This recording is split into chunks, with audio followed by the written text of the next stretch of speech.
And so we're talking a lot about business continuity locally, but then there's also a component of third-party risk. And so when we get into enterprise business continuity planning, it's amazing all the different stories that come out of people that talk about, we planned for this, we planned for that, we never planned for this other thing, and that's what took us down, right? You're always prepared for the last thing that happened and not prepared for the next thing that happens.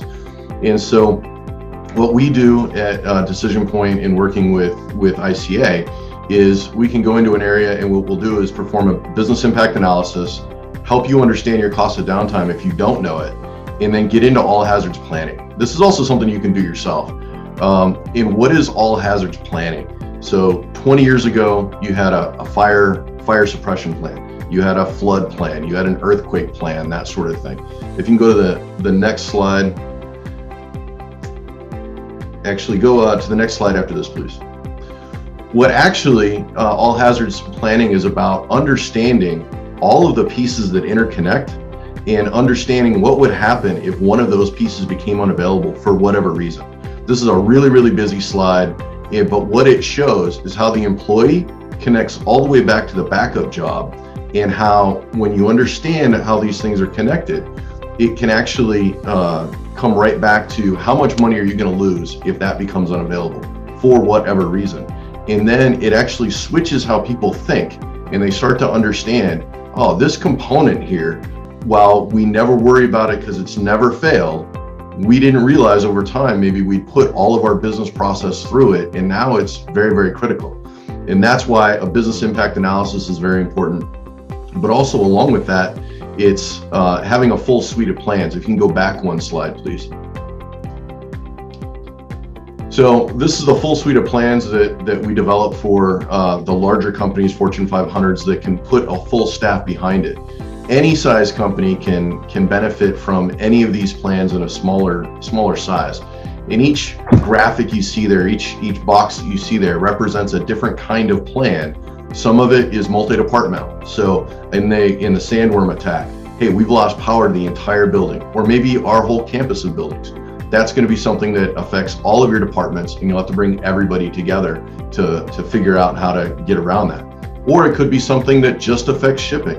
As Joe had mentioned before, you could have some sort of pandemic, influenza, or like we've been seeing with COVID, it could shut down a whole department. What would happen if your shipping department suddenly became unavailable? The people were suddenly unavailable, or even receiving, if you're bringing in those raw materials that you're then turning into whatever your products are. And then lastly, one of the things that we help people do too is go to the next slide, please. Oh, you're there. Sorry. One more. There we go.